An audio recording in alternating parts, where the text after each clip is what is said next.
小心啊！ Am I in the frame? No. 你领导坐那儿呢啊。She's from G-Adventures, and she's very supportive and with strategic partners. And she traveled a lot, and actually she just came back from Morocco, right? I did, yeah. And actually later the year we're going to introduce tours to Morocco, and maybe next year we can go. And you went to Galapagos Island earlier, right? I did. Earlier this year, I went to the Galapagos, all with G-Adventures and National Geographic. Yeah, for those you're not familiar with, Galapagos Island is where 中文叫科隆岛 or Darwin. Darwin studied the developed his principle of evolution there. Right, it's a good place to go. We're going to organize a group to there too. All right, next let's start the presentation. All right, absolutely. Thank you again, everyone, for being here and giving up a glorious Saturday afternoon to spend with me.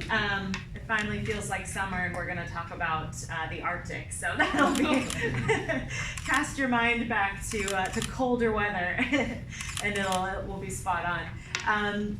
I've got a few slides to talk about the destinations that George and I have been working together to present.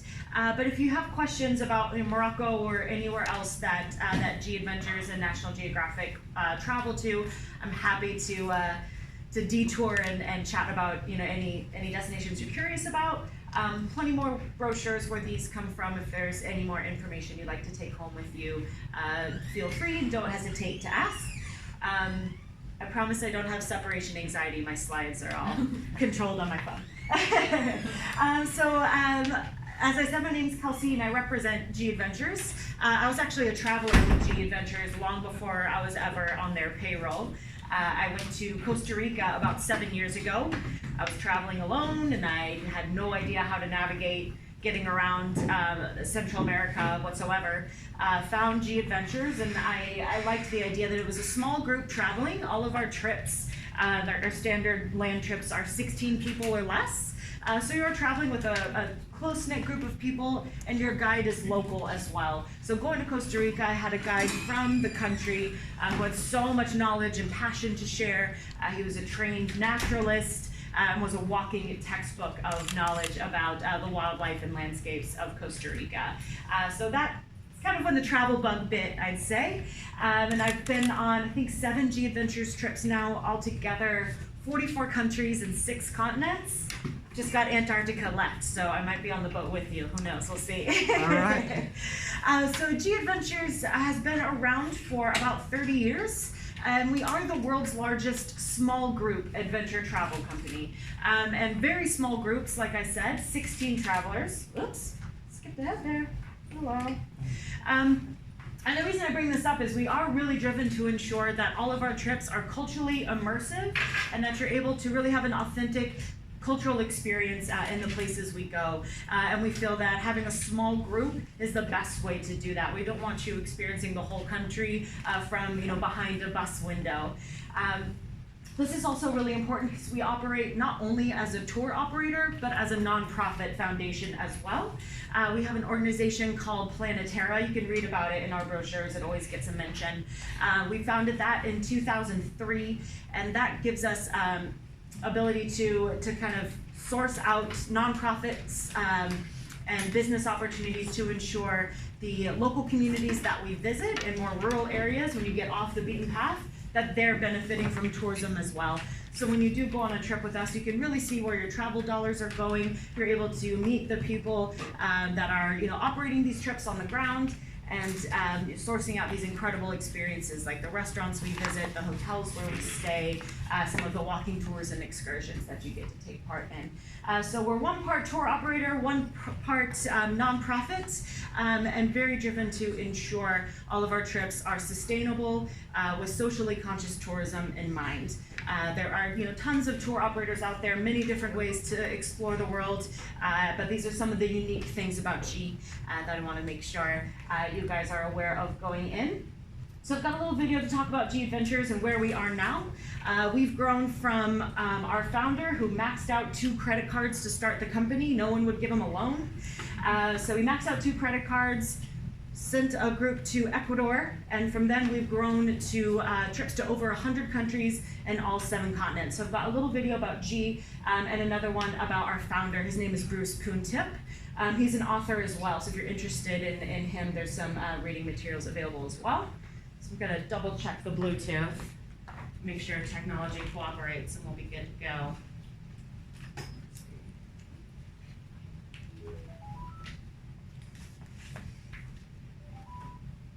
Does that mean go?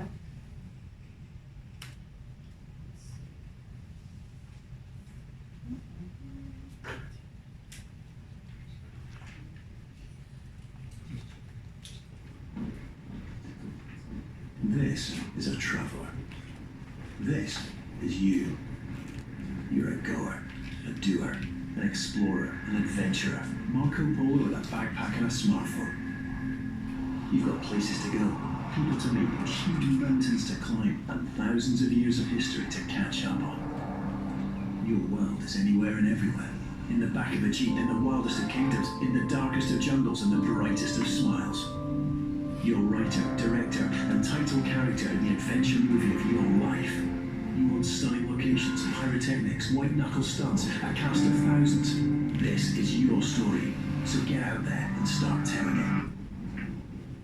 Because when you tell it, good things happen to you, and him, and her, and them too. Because when you travel with G-Adventures, you don't take from the world. You give back to it.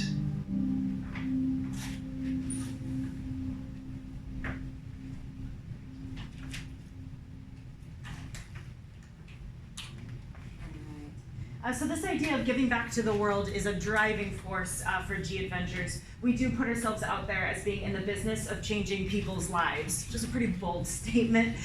So we mean changing lives in the sense of the travelers, people like you and me who get to go on these once-in-a-lifetime adventures to Antarctica or Morocco or anywhere in between. But we also mean changing the lives of the communities we visit, all of these off-the-beaten-path rural places where you're able to have a really culturally immersive experience and know that the folks you're interacting with are benefiting from tourism as well. So here's a little bit about our founder, Bruce, and his ideas that started the company. Maybe. There we go.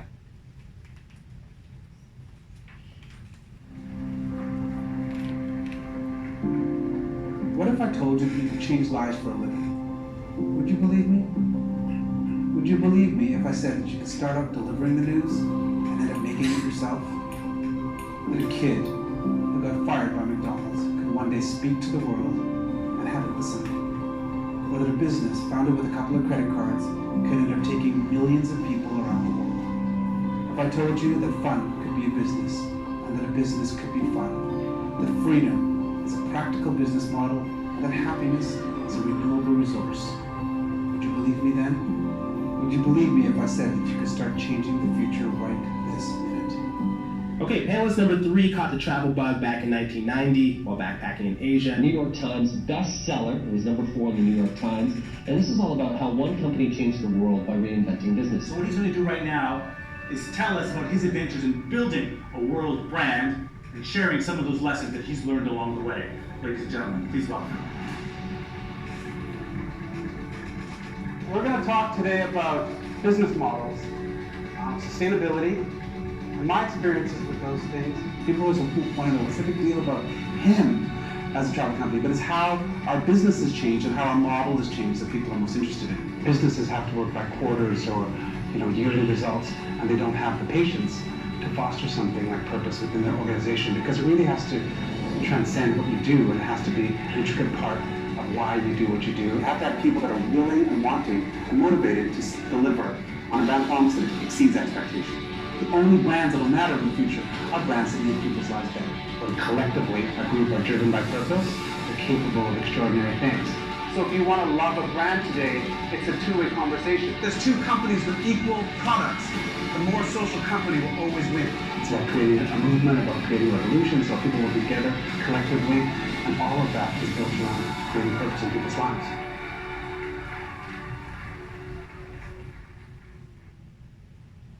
So these these ideas around purpose and giving back to communities, all of the values that G-Adventures was founded on is what's led us to our partnership with National Geographic. They actually reached out to us about 5 years ago now to form a partnership. They wanted to work with a travel company whose values really aligned with Nat Geo to offer a really special program of trips all over the world. And that has just in the last year expanded into family travel as well. So if you're interested in one of our National Geographic trips with or without the kiddos, there's a lot of options we could talk about, some brochures out there for you. So we can circle back to that. But without further ado, we'll launch into one of the destinations that George and I have put together for you. Iceland. It's a beautiful country. I've been there myself, and it's become a very popular tourist destination. I read a statistic somewhere that on any given day there are more American travelers in the capital city than there are Icelandic people, which is crazy. But it really drives the point home about making sure travel is sustainable and socially conscious. And with us, you do get to explore the capital city, but also get off the beaten path as well, and have a truly Icelandic experience.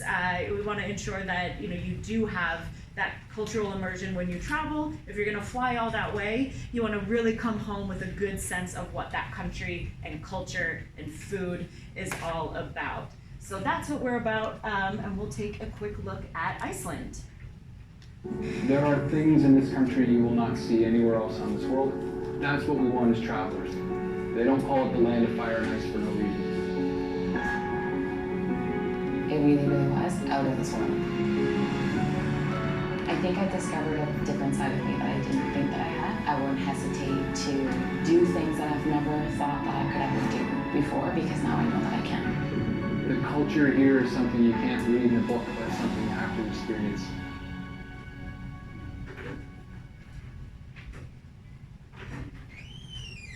Right, so this trip is called the Iceland Northern Lights and Golden Circle, so really hits on some of the highlights of Iceland. When you think about Iceland, what comes to mind? Anybody? Northern Lights, yeah? Is that kind of the overriding one, is Northern Lights? Ice. Cold, ice, absolutely, yeah, as the name would suggest, yeah. Anyone want to take a stab at any of the destinations on the itinerary? Anyone know how to pronounce them? No? No one wants to try? Reykjavik is the only one I know, so we'll stick with that. So Reykjavik is the capital of Iceland, and it's where our adventure will start and end. Very easy to fly there. George will be your man to ensure all of those logistics to arrive there are sorted out. So we'll take a look now at what a G-Adventures trip is all about, what it looks like when you're actually on the ground in Iceland. Some of the highlights for this trip, it is 5 days and we do pack in quite a lot of amazing stuff. You'll get to explore glaciers, waterfalls, soak in some of the natural hot springs that are pretty unique. I've never been to any other hot spring in the world like the ones they have in Iceland. It's incredible. Absolutely go hunting for the Northern Lights. We get you out off the beaten path, out in this kind of southwestern or southeastern part of the country where there's a lot less light pollution. You have a much better shot at seeing the Northern Lights out there. Get to visit an Icelandic horse farm. They're so beautiful. We have comfortable, lovely tourist class accommodations. You're taking a private vehicle throughout, so it is a really fascinating road trip through the country. We've got some meals included. We do leave some free time open, so you are able to, explore each destination and see things you really want to see. But you always have a local guide there with you to kind of help navigate and lead you in the right direction, recommend restaurants, all that. Every single traveler that comes on a G-Adventures trip will send us a survey afterward about their experience and let us know what they think. And Iceland does come in very highly rated across all of our customer reviews. All right, so the first day of this trip starts in Reykjavik. It is a very walkable little capital city, so very easy to kind of spend some time getting lost around Reykjavik. It's very easy to find your way again. The little coastline there is gorgeous. Great photos, opportunities if you're into photography at all. There is an optional activity on offer here. If you'd like to go whale watching, you can do that right from Reykjavik Harbor. So George and I can help you arrange that if that's something on your bucket list to see and do.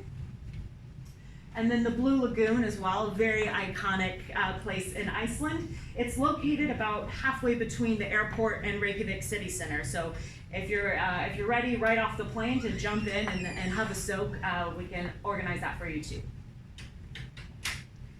All right, so after a stay for a night in Reykjavik, we will jump in the van and be on our way. We'll visit a lava cave just outside of Reykjavik. I think that's kind of the pathway out to it. We'll also visit, this is an eco-village, so about 100 people live out here, and this is one of our nonprofit supported projects. So the 100 people that live and work here help disabled members of their community. So we bring our travelers here to have a meal and explore, and the funds from that are able to support the disabled community in this town that I can't pronounce. There's going to be a few of those. We'll also make a pit stop to see an Icelandic horse farm. These guys are super unique and beautiful, so you'll get to have get a little up close and personal with some of the agriculture in Iceland.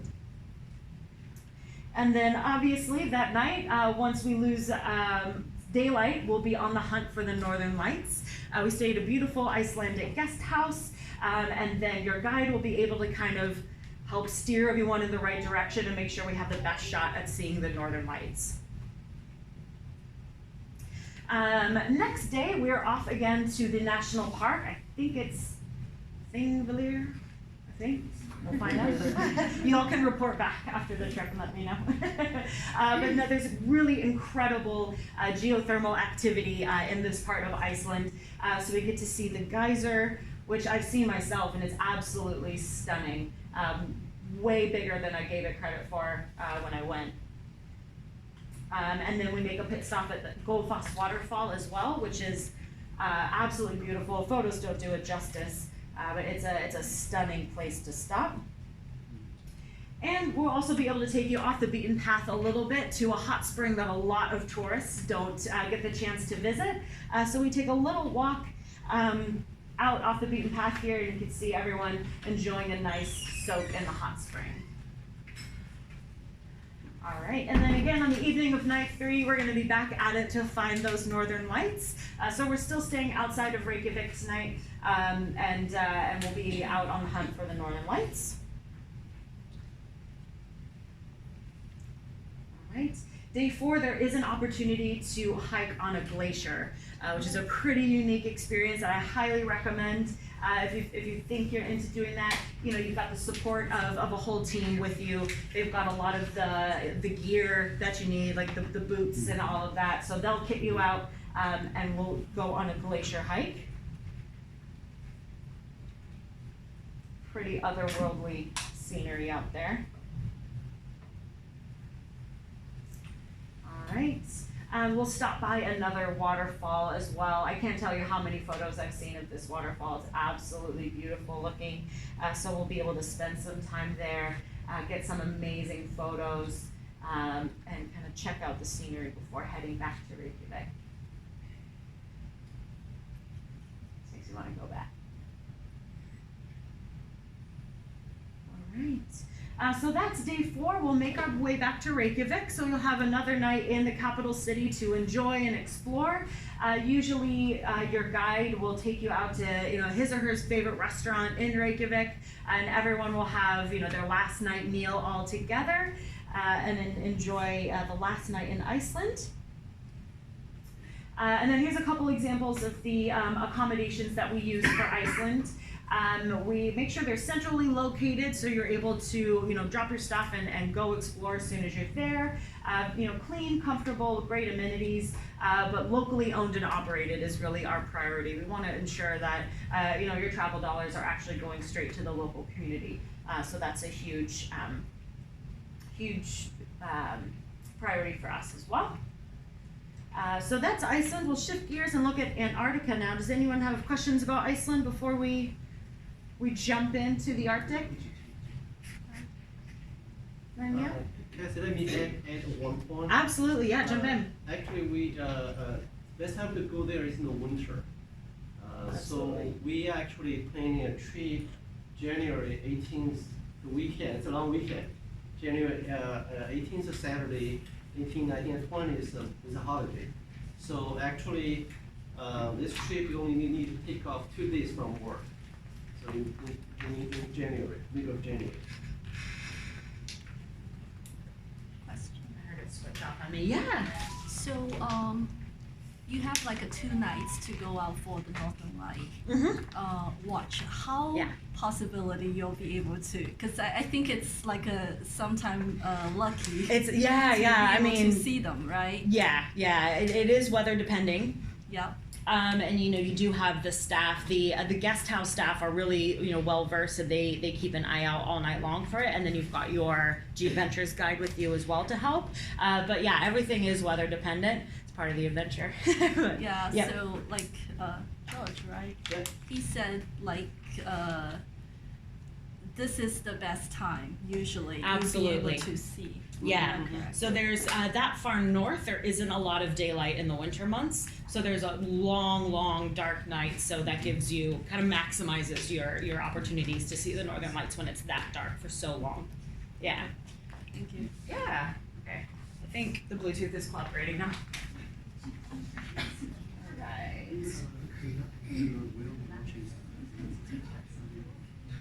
Good. All right. So we'll switch. Kelsey, Yeah. So you mentioned the whale watching as part of the excursion. That is an optional activity. How does that work during the first day? Is that day 1? That is day 1. Yeah. So George would be able to help book you on, and it is booked with G-Adventures, but it's an optional activity. So so you would just coordinate with George to get that booked and confirmed on your first day. Yeah. All right. All right, so switching gears a little bit to look at Antarctica. So we do have quite a few options for marine trips apart from Antarctica if you're interested. I myself went to the Galapagos recently. We also have some river adventures and sailing trips as well. So if there's other parts of the world you'd like to see by boat, definitely let George know. We'll be able to look at some of those options. Same with our regular tours, they are all small groups. So we do this for very particular reasons. Smaller vessels give us more access to the destination. So bigger ships can't access a lot of the coves in Antarctica or in the Galapagos Islands, so there's less opportunities to actually get on land and explore the 7th continent on foot. We want to make sure that if you're going to fly all that way and see Antarctica, that you actually have a chance to stand on the continent itself. So smaller vessels give us the better opportunities to do that. We do own and operate our boats. All of the staff members are highly skilled. A lot of them are trained naturalists who've been in the industry a long time and stay with us because they love it. Local experiences across the board, that's culinary, your cultural encounters, a lot of history and education is kind of woven into these itineraries, and we also donate quite a bit too. So our Planetara Foundation works with the Ocean Health Fund, so we do ensure all of our trips are going towards protecting wildlife and conducting research to further protect these environments that we're going to explore. All right, so we're going to look at Antarctica in a bit more detail.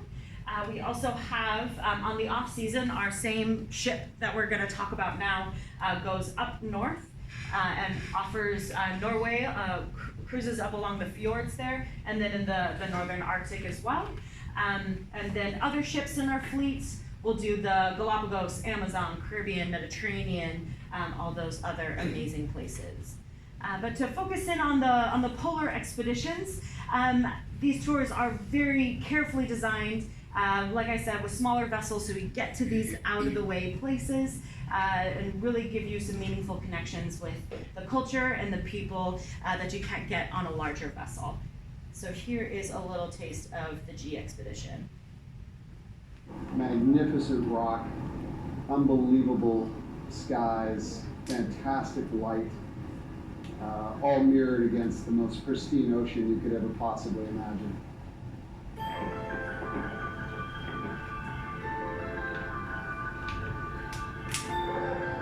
because I can't think of another place in the world that you could go and have literally a new experience every day.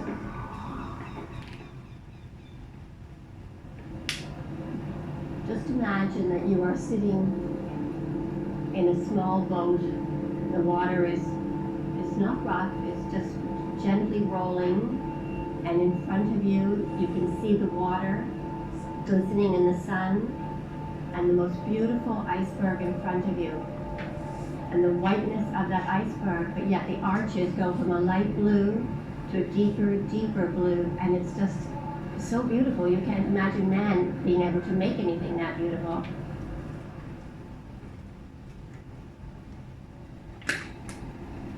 I love it. I never get tired of it. Never get tired of the wildlife, the penguins, one of our naturalists.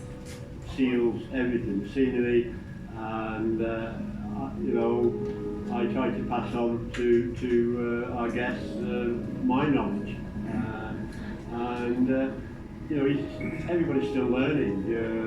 You see something different all the time, but I try to give them the best experience that they can have. I think in the end, it's always whatever you make it. It's whatever you choose for it to be. I mean, you don't need to get off the boat. You can stay and be comfortable, but everybody get off the boat. So yeah, I think it attracts a certain sense of adventure, appeals to a certain something in ourselves.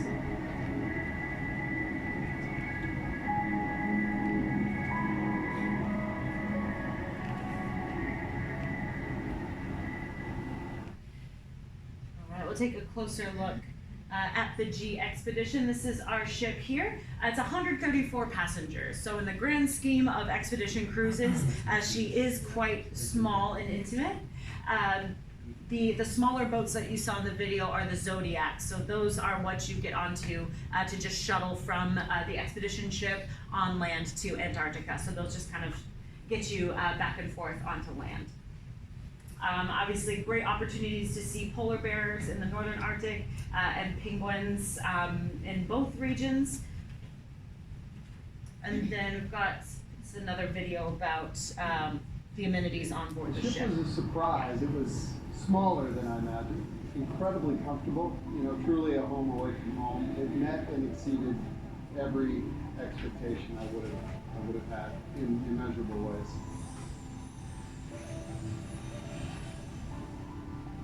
Right from the moment we got on the ship, everyone was making us feel very welcome, and immediately felt like we knew them, and they were just always trying their best to make everything work smoothly and keep you safe and comfortable. The accommodations for me were outstanding. They were super comfortable. I think I slept better than I slept in years. The beds were incredibly comfortable, and I hardly heard the engine or the boat move at all. It's really important that I can come back and find hot shower. All the things that you would imagine that being in a ship might be limited were there. What amazes me is that we still have fresh fruit, we have cheeses, we have every cuisine. My only complaint about the food is that it's too good. It's maybe the very essence of comfort food, at least it was for me. And that made it very hard to resist on most days. The on-board activities have been pretty well scheduled. I mean, either there are lectures at times to illustrate what it is you might be seeing, or there is afterwards debriefings, explanations of what you have seen. There are various games in the bar, there's, you know, a nightly darts competition. I think what I like the most about this type of travel is that you can relax knowing that you're in the hands of experts, people that have not just got experience and ability, but an enthusiasm. You can embrace the experience, knowing that everything else is well taken care of.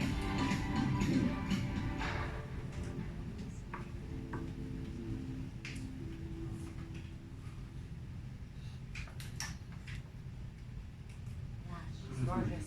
So these are some of our leaders on the G-Expedition. Susan, Edie, I met myself. A lot of them have been on the ship for 10 years or so it really is like a family welcoming you on board. They've worked closely together for a long, long time. There are a variety of cabin types available, as you saw in the video, so we can accommodate solo travelers, families, couples, groups of friends. We can really make this experience work for all different groups of travelers. Let's see, yeah, the hotel style accommodations, as I said, and the food is incredible. So this kind of gives you a top level view of the different decks of the ship if you're interested. So deck 2, deck 3, and deck 4 are where all of the cabins are. We've got our dining area, the Polar Bear Pub with some live music. It's a real good time. And then there's also kind of like the lecture hall almost, the library too. So as you're traveling along, there's lectures every day to kind of debrief you on what you're going to see, or afterward kind of talk about how the day went and what you did see, and make sure it really is a learning experience for everyone.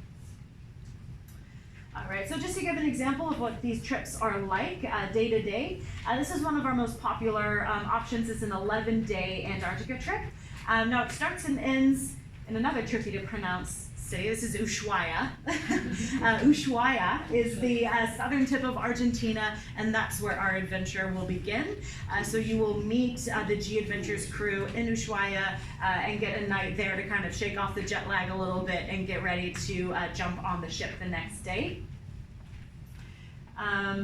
So yeah, you guys can read all about that. So here's a little look at Ushuaia. It is quite small, so you can have a wander around. There'll always be kind of a welcome meeting for everyone on the evening of day one. That's how all G-Adventures trips work, so you get to meet your guides and the crew and the other travelers as well. And then day 2 is when we get on the expedition and head for the Drake Passage, named for Sir Francis Drake, who explored this region.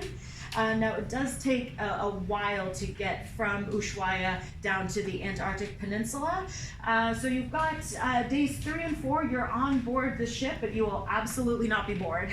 We've got our Polar Bear Pub and some live music. There's a little look at the library, some fantastic food for you. And then obviously you can always lounge in your cabin. So here's a look at a couple of the different cabin types. Like I said, lots of options to suit, different family sizes and groups of travelers. So George can work with you to, look at availability, what cabin types will work, for you and your family, and get you booked on from there. There's our lecture hall, so you can have a cup of coffee and sit and learn about the landscapes and the wildlife, everything you might encounter in Antarctica. And then here we are, we've made it to the Antarctic Peninsula. And as he said in the video, you can absolutely stay aboard the ship and see all of the stunning scenery and just take it all in from there. But I highly recommend taking the opportunities to jump on the Zodiac and actually set foot on Antarctica.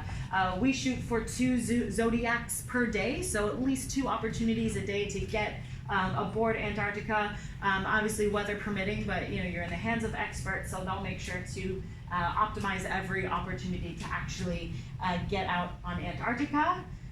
Some beautiful, delicious food, and what a view! My goodness. All right. So there's what the Zodiacs look like. You've got some of the crew on board there with you, kind of showing you everything you're looking at as you're shuttling from ship to shore. The air is cold. Everywhere you look, there are incredible things to see, whether it's the landscape or the wildlife. It stimulates all of the senses.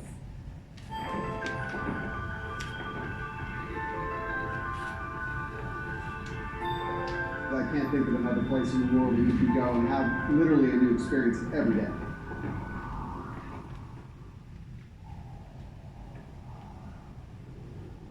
Kayaking in Antarctica is a very special experience. It allows you the opportunity to be literally on the water, an opportunity to be closer to the wildlife, to hear them more clearly, and to get a little exercise while you're at it.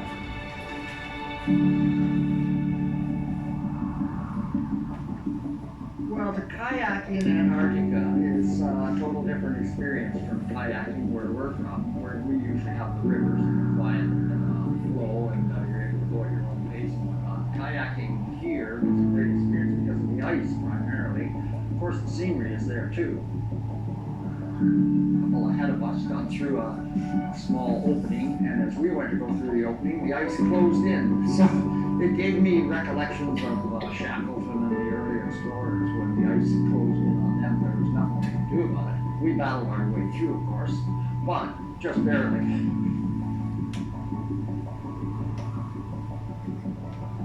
I would have to say that it's like nothing you've ever experienced. It's a very different perspective from what you get when you're sitting in the Zodiac. All of a sudden you're really in the water, you're really amongst the ice. You're looking up at these massive icebergs and the colors. I wish I could do it all over again.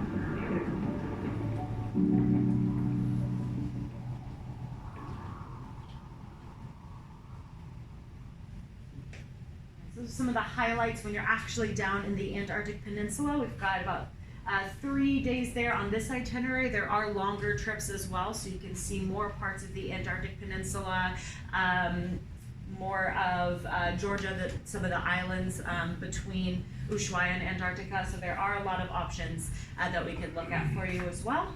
But after our time in Antarctica, we board the expedition again and make our way back to Ushuaia, where the trip will conclude. So this is just a little taste for you of Antarctica. It's the same ship that we use in the Northern Arctic as well. So if you're interested in the Norwegian fjords or Greenland, that area up there, the polar bears, you'd be on the same vessel there as well. The little end of the earth mini brochure you've got there features most of the trips that we offer on the expedition. Happy to answer any questions about the expedition. Yeah. Yeah, up to actually, yeah. Well, why you call it peninsula? It's a continent, yeah. Yeah, so let me see. If I get back up to the map. Oh, too far. There she is. Okay. So the peninsula is this little bit of Antarctica. That's what's accessible to vessels of our size. Yeah.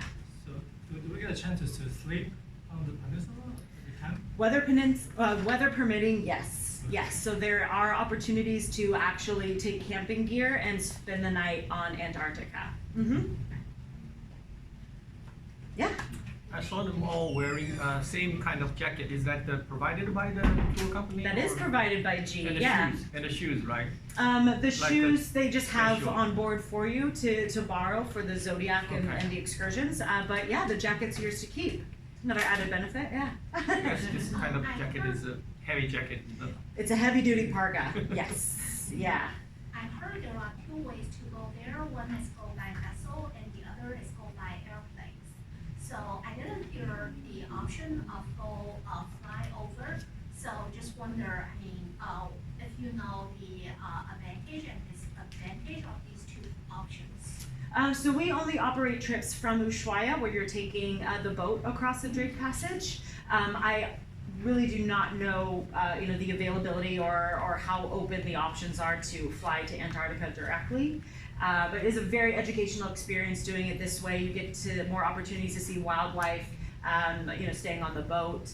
Yeah, I'm not sure about the option to fly. Yeah. So how about the boats? Is it pretty smooth or usually it's quite? I've heard both. Yeah. So pack some Dramamine if that is a concern for you. Yeah, there has been rough waters on the Drake Passage. I've had colleagues of mine go on this particular trip and said it was a little rough one way and crystal clear smooth the way back. So yeah, Mother Nature has her own ideas. We're along for the ride. What's the worst experience goes through that? The worst experience? My goodness. So optimistic. I mean, the only stories I've heard are just, seasickness. But nothing that's been, unmanageable for folks, regardless of, how much time they've spent on the water. So how closely can we get to the polar bear? That's in the North Arctic. Roughly about This is a source. This is no polar bear. No polar bear at all. I saw you should Yeah, for the Arctic, the northern Arctic. North. Yeah. My guess would be not very close. Close encounters, I would do the Galapagos. They have no fear of humans whatsoever. Sea lions, tortoises, obviously they're not polar bears, but they do just come right up to you. Yeah. So that was pretty special. Yeah. How big can we see the penguins? What kind of things? Yeah, there are, I think, 3 different penguin species are kind of the main ones that have colonies down here that we see. Orca whales as well. I know those have been spotted quite routinely. A few different species of sea lions too. I didn't see people landing in the penguin area. Is that area is restricted for people to? That would be my guess. Yeah, it's safe to assume. Yeah, that just to protect, the wildlife, we keep our distance. Yeah, we do have, as you can see, we do work with the Jane Goodall Foundation, and she has signed off on our ethical treatment of wildlife. So I would assume, if it's not a close encounter with wildlife, it's to respect, those policies around animal welfare. Yeah. What kind of camera lenses do you guys recommend? Oh yeah, I would say as good as you got, but there is actually a photographer on board as well. So there is someone taking photos of you and for you of the wildlife on every single departure. Is that a long lens or short lens? What? You need probably all of the above. Yeah. My experience, people need to carry 2 cameras. One is with wide angle, one is with So you start buying cameras now. Yeah. I mean, it is worth lugging, the camera gear to a place like Antarctica, but there is always that backup. There's a professional photographer there for you too. Yeah. Is it possible you carry a camera bag with you? Yeah, I would. I mean, any G-Adventures trip I do, I bring a like a waterproof kind of over-the-shoulder bag. Yeah. Definitely recommend for this trip as well. Yeah. Yeah. So other than the jacket provided, do we need any special clothing? Any gear? Yeah, there is a complete packing list that you receive. So George will be able to send you a G-Adventures kind of a tour dossier that talks about medications, seasickness, how to prepare, what to pack. Other countries that might have vaccines or anything. We would talk about that. So yeah, you will be prepared with a full list. There's also a G-Adventures app that has a packing list on it too, so you can just kind of tick those off as you go. Yeah, actually the season we go there, the summer there. So winter here, but summer here. Right. And the temperature-wise, actually, is not that much colder than a winter here. Yeah, so it's like your winter clothes is sufficient. But when you get on the water, you want some waterproof stuff, but they provide that. Yeah, we got the parka, merino wool for sure, but yeah, you'll have an itemized packing list. How about physical requirements? Yeah, any G-Adventures tour will be rated like 1 to 5 for physical fitness. A lot of the more rigorous activities are optional, so there's no obligation to be ready for strenuous exercise like that. I think our Antarctica trips come in at like a 2 or a 3, so light hiking, nothing the average person couldn't handle. We do have trips, say the Inca Trail or hiking to Everest Base Camp, which obviously you would have a medical form to fill out that are much more strenuous. Do you book the kayak or the Zodiac in advance, or you can do it on the ship? Both. We definitely recommend booking those excursions in advance. So when you're working with George to get, find the departure date, get your cabin and everything booked, we'll be able to look at the list of the kayaking, the camping on the continent, and you'd be able to secure those excursions. Yeah, ahead of time. Ice swimming. There's a polar plunge. Yeah. My boss actually did, I think, this trip a couple years ago, and as a fundraiser for Planetara, he raised money to jump in the Antarctic Ocean, and he did it. He had a cape that said G-Adventures on it, and he jumped in the water. You can jump in I think he raised about $600, which is pretty amazing. So I don't want to set that precedent that I did the same, but. And they have a sauna on board. You come back and sauna. That's what I would need, yeah. This Icelandic hot springs sound pretty good. Yeah. I mean, seasickness doesn't discriminate. You know, some people don't feel it at all. You know, other people just kind of need to stay horizontal and just lay down for a while.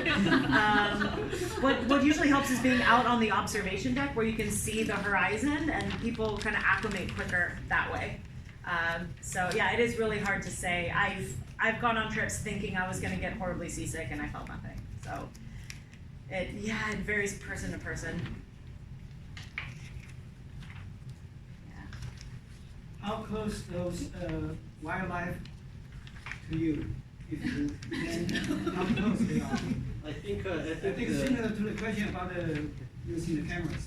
I think the law says you cannot approach the penguin, but it does not say the penguin cannot approach you. Yeah, that's key. The Yeah. penguin might be very curious about you. They come to you. That's okay. Yeah, and on all the zodiacs, the kayaking, any of the excursions, you do have our naturalists on the boats with you, so they will get you absolutely as close as as we're allowed to be. Yeah. Uh-huh. Is visa or some immigration document? Yeah, it does vary by nationality. I know on a U.S. passport we do. G-Adventures does provide some guidance with that. A lot of visas these days are, electronic, but yeah, it changes by nationality. We can certainly, kind of guide you through that process. Mm-hmm. Yeah, I know some of my friends who've done this trip before, they stopped over in Buenos Aires. If they're going through the motions to get the visa, they kind of want to maximize that. So they'll stop in Buenos Aires, check out the city, and then fly from there to Ushuaia, to board the ship. So that's always an option too. Yeah. So if I want to have the one place I can go and talk to people, which one you suggest? That's hard. I mean, I would say Antarctica, just because it is the seventh continent, and so few people get to say that they've been there. So it really is, the ultimate destination. Yeah. I saw there's some trip going into the South Pole Circle. These are not right. No, yeah, we stay along the peninsula where we're able to actually take the zodiacs onto land. What's the difference? Do you have any idea? I don't actually.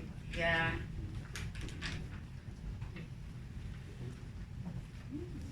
What's the average cost from here, from DC to finish this trip? For Ushuaia? Yeah. George would be able to navigate that with you. I mean, it varies so much by departure date. Yeah. Do you have an average range or average? I looked it up just before we started. For the departure date that started on in November, late November to early December is about 1,400 plus long trip. 1,400. 1,400 for the flight. For the flight. 1,400 for the flight. It's not bad. To the end of the earth. Yeah, I mean, it's pretty much from this end of the earth all the way down to the south. Yeah, so it's not bad at all. So, Think about it, go to China is and the Zodiac excursion and kayaking, they are optional. And what the cost for that, for those two? George we'd be able to look that up for you. But yeah, it's all, the pricing and availability can fluctuate. Yeah, so it's not. Zodiac is, I mean, it's not optional. Zodiac is It's provided. Zodiac. Is it included? Oh, yeah, I believe it. Yeah, I mean, they're all weather permitted, but yeah, Zodiac is provided. Kayaking and camping are optional. Yeah.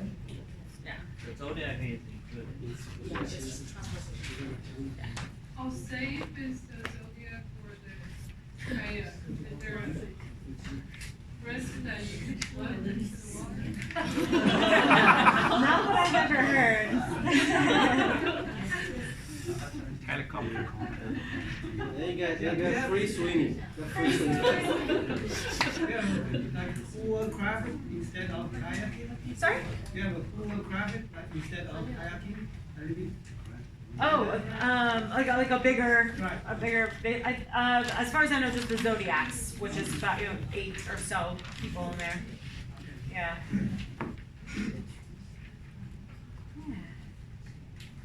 Yeah, a couple things I want to point out about this particular tour. Why we choose it. One is the number of people is less. It's not as many as like the bigger group ships. And because when you do the landing, zodiac landing, it's every zodiac took like 10 people, right? 10, 12 people. So and the weather changes. So the less people you have, the more likely you get a successful landing within given time frame. So there's advantage. The advantage is that. Another one is the expedition leaders. I think the expedition leaders on this particular tour very experienced. Yeah. They have a lot of tours to to the north and south coast, and actually they have a tour guide, Susan graduated from Cornell, very knowledgeable, very experienced. I think they have some place there named after her name, right? Yeah, there is a 80s Cove, I believe, on the Antarctic Peninsula named for her. The staff make a big difference for the experience. And also on this particular ship, there are 55 staffs. Like we have only between 50 and 70 of the staff and then crew, the waiters and housekeeping. So every group, every expedition leader need a group of like around 10 people, right? Yeah, no more than that. So the it's more likely to have a good experience that way. More up close and personal that way, which is what we're going for. All right, well, thank you so much, everyone, for your questions. Another point I want to make is that for like, I'm sorry. No, jump in. And for like tours like this, we need to book ahead of time. Like if you look at this year, or even next year, actually 2020, and availability actually become very limited. I mean, especially like cost-wise, they have different categories. The less expensive ones are already taken. If you look at 2020, it's all gone. So once you do this, we need to plan ahead of time so you can make arrangement and get a good deal. Absolutely. There is also an in-depth expedition, which is 3 days longer than that one. So what is the additional activities that are included in those 3 days? If anyone wants to stay there longer? Yeah, there are a couple different itineraries that spend more time kind of in this area too, going to Georgia as well. So I think there's about 4 or so itineraries with varying lengths of time that get you out to the islands towards the east as well. And there's also one getting to inside the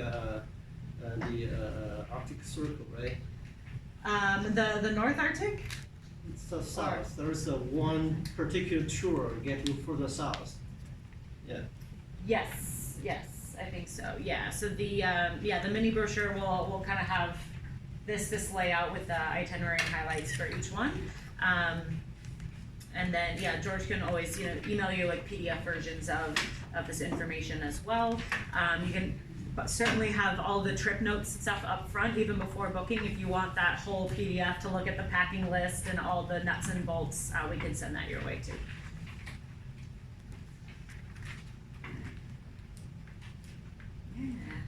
And then I think George did mention our National Geographic trips as well. I don't have slides for it today, but we did just announce our National Geographic Family Journeys. So those are 12 trips that we're offering around the world for families with children as young as 7. And what's unique about these, the one thing I will point out is there are 2 guides on every trip with the families, but we have worked with National Geographic to create experiences that are for the whole family. They're not created to have a G-Adventures babysitter for your kids and then a tour for you. It is really truly to connect families all together. So for example, we have a trip to Yellowstone. The kids have some cool little worksheets to become junior rangers when they visit the parks. When they're in Italy, they get to learn about the Venetian masks and make one themselves. They get to go to gladiator school in Rome, which is, I didn't even know that existed. It's so cool. So it truly is experiences to bring families together. Both, multi-generational grandparents, parents and kids, all traveling together as well. So those, we have our departures starting March 2020, but they're all available to book with George as of now if you're interested. The itineraries are, let me see if I can remember them.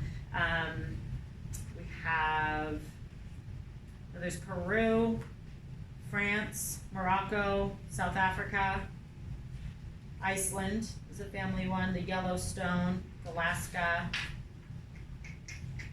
Italy. I know I'm forgetting a few more, but we just released these a few weeks ago. It's been in the works with us at National Geographic for a couple of years.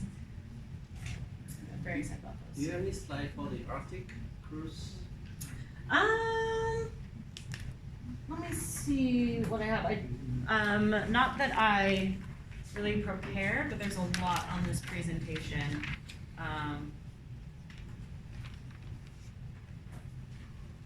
But I might have skimmed over. No, that's Galapagos. Okay. Yeah, so here's an example of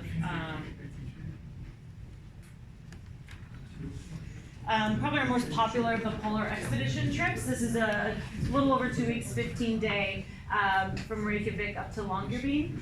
So you do get to see Greenland and the west coast of Spitsbergen. So that is a Norwegian territory, I believe. And this really hits a lot of the highlights. Polar bears, northern lights, Greenland, and Iceland, all in one whack, which is pretty cool. So this is on the off season. So we're in Antarctica October through March or so, and then we take the expedition ship north to Edinburgh, Scotland. And we have our Norwegian fjord trips, go from Edinburgh up the coast of Norway, and then circle back with these itineraries here. So a few different options in the brochures to look at too, if you prefer to stay in the Northern Hemisphere. So this is one way. So if someone wants to go there, what's the best landing point? Is it Iceland or Longyearbyen? So this one starts in Longyearbyen and ends in Reykjavik. So Reykjavik to DC or Baltimore is pretty short and sweet, fly nonstop.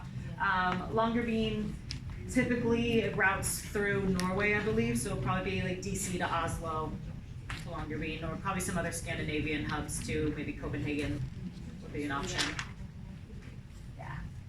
So this is you will fly to the Longyearbyen and then you end at this Iceland. Mm-hmm. Yeah, so you're on the expedition ship all the way down through Greenland. Yeah. So I guess next, I'm going to ask you again to talk about the price and the schedule. So, yeah. Can borrow I'm your, dismissed. Yeah, yeah. No. You're done with me. Oh no. You can read Chinese. Thank you very much. Oh yeah.